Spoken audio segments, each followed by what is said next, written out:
Não me dê somente flores. Quero todos os meus direitos, nada menos.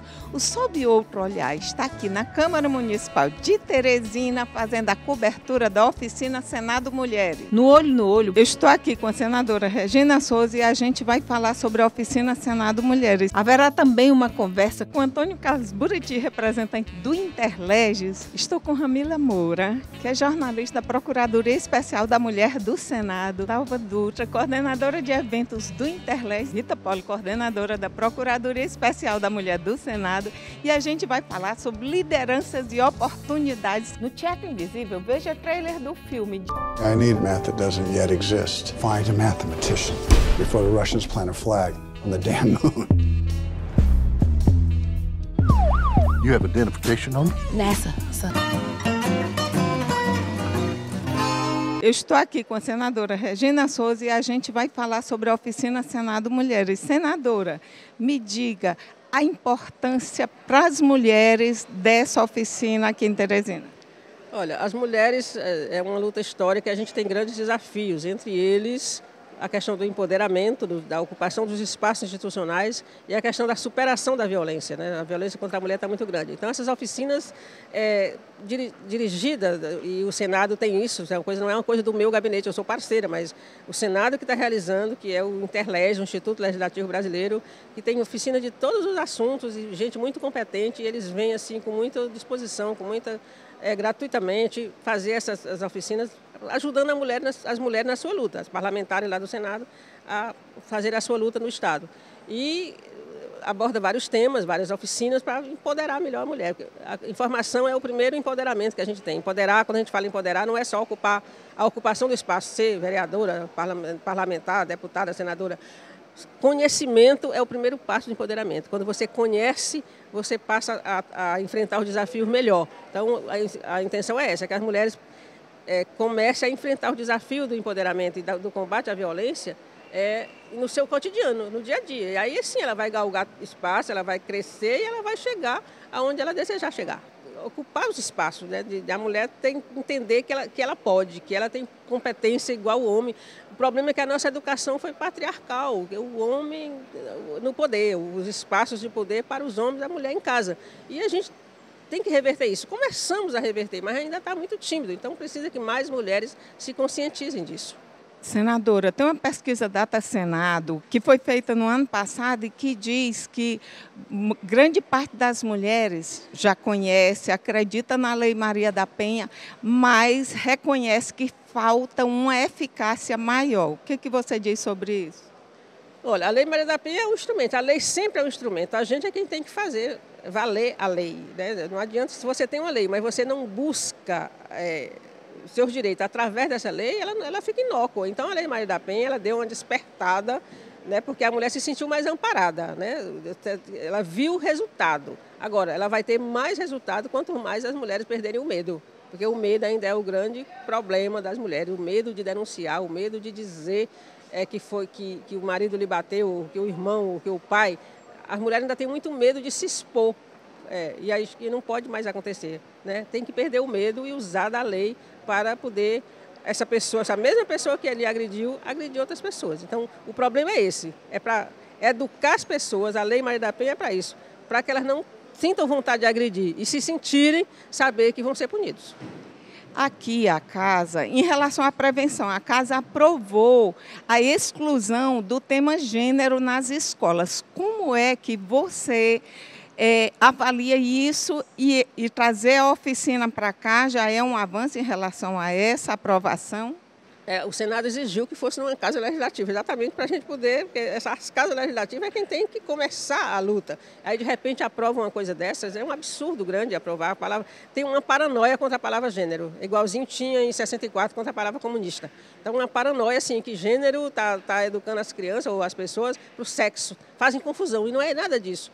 Gênero é a relação da mulher na sociedade, com os homens, com as outras mulheres. É uma relação de gênero que a gente precisa resolver, tem que ser bem resolvida, né? Dizer que nós somos iguais, que nós temos direitos também, não estamos querendo tomar espaço de ninguém, nós queremos só ser tratados igualmente. Eu estou com Antônio Carlos Buriti, representante do Interleges, e primeiro a gente quer saber O que é o Interleges e como surgiu?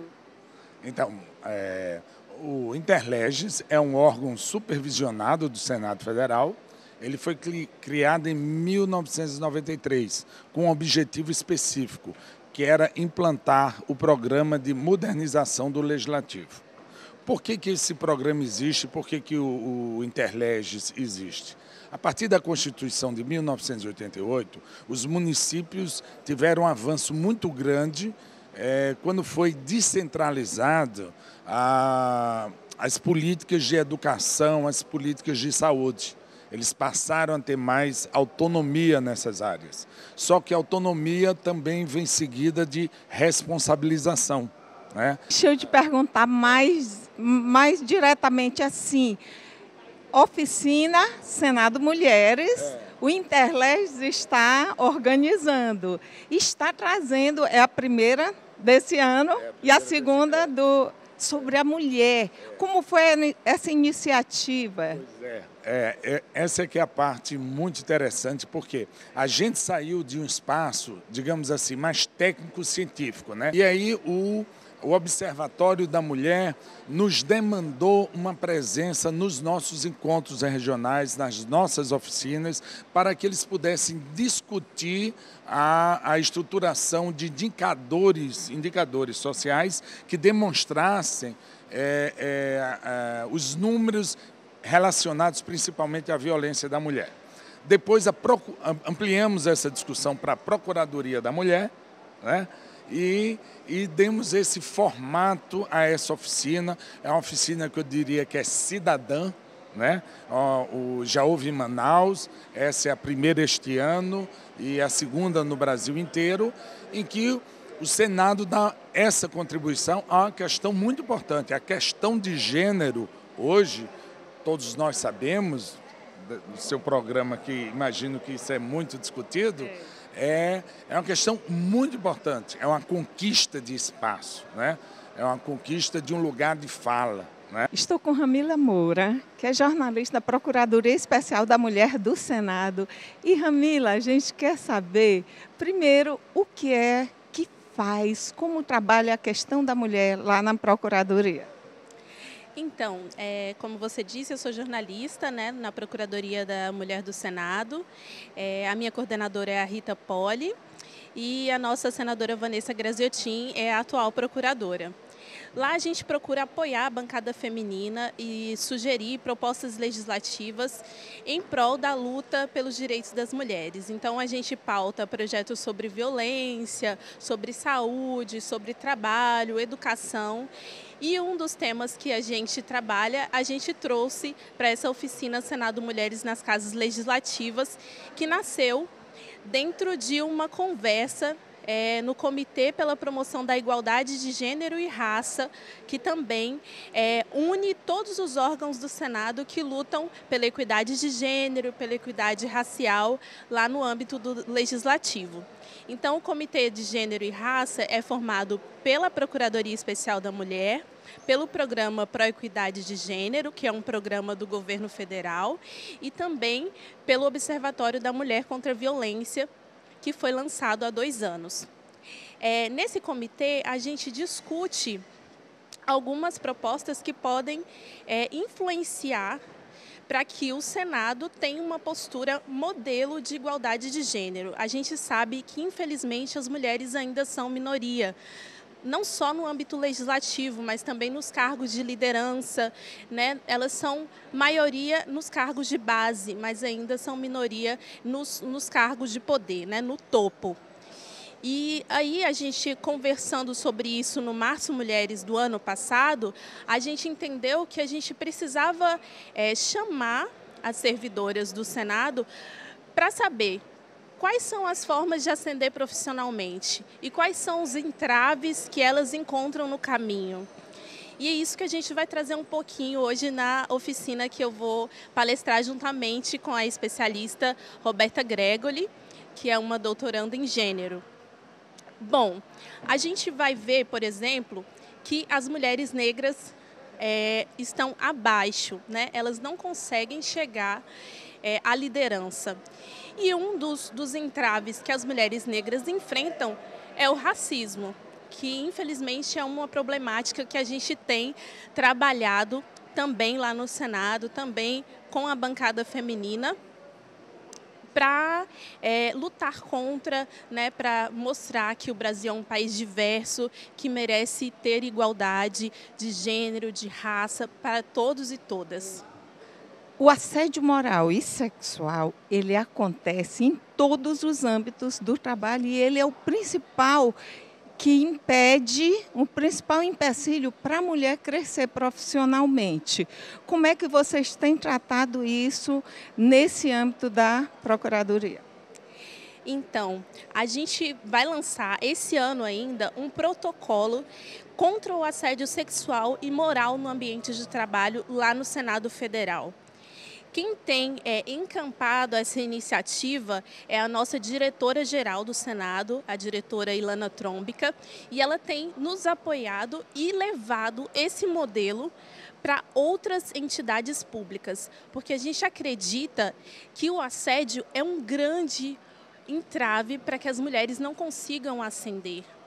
Porque às vezes ela até consegue chegar, mas o assédio é tanto as mulheres são interrompidas nas reuniões de trabalho, elas são desqualificadas, às vezes elas levam uma ideia e o homem de uma outra seção, até mesmo do outro setor, conta a mesma ideia como se a mulher nunca tivesse falado.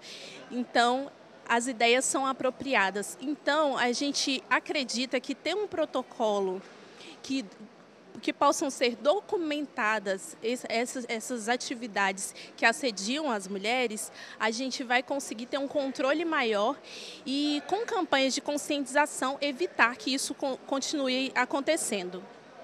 Porque ela fica sendo uma violência invisível, porque a mulher fica com medo de denunciar.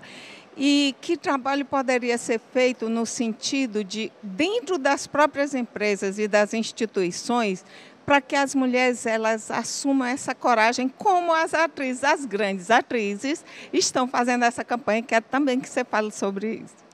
Sim, então, as atrizes de Hollywood, né, têm feito uma campanha chamada com a hashtag MeToo, que elas contam, né, elas falam dos casos de assédio dentro dos estúdios, né, de grandes estúdios de TV.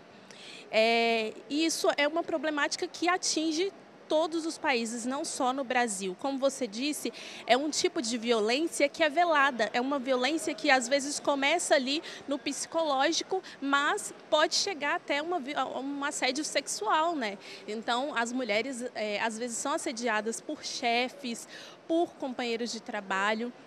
E uma forma de empoderar as mulheres para que elas não tenham medo de falar é que elas tenham uma garantia. Então, no protocolo, a gente prevê que as mulheres que denunciem não possam ser tiradas do ambiente de trabalho, ou seja, elas vão ter a ciência de que elas vão ser mantidas em seus postos de trabalho, desde que, é claro, não tenha má-fé, né, na denúncia. Mas isso, a questão da má-fé é o mínimo, porque a maioria das denúncias que as mulheres fazem com provas, a gente já teve casos que a gente sempre busca entender, né, como que funciona nas outras instituições. E alguns assédios são gravados, né? Então, às vezes, os homens são tão encorajados, são tão acostumados, uma naturalização do machismo, que mesmo sabendo que a instituição é filmada, eles assediam. Então, é importante para as mulheres que são assediadas unir provas, ter testemunhas e não ter medo de denunciar, porque assim elas encorajam outras mulheres a continuar em seus postos de trabalho sem assédio, com mais companheirismo, com mais sororidade. Daqui a pouco você vai ver o Teatro Invisível.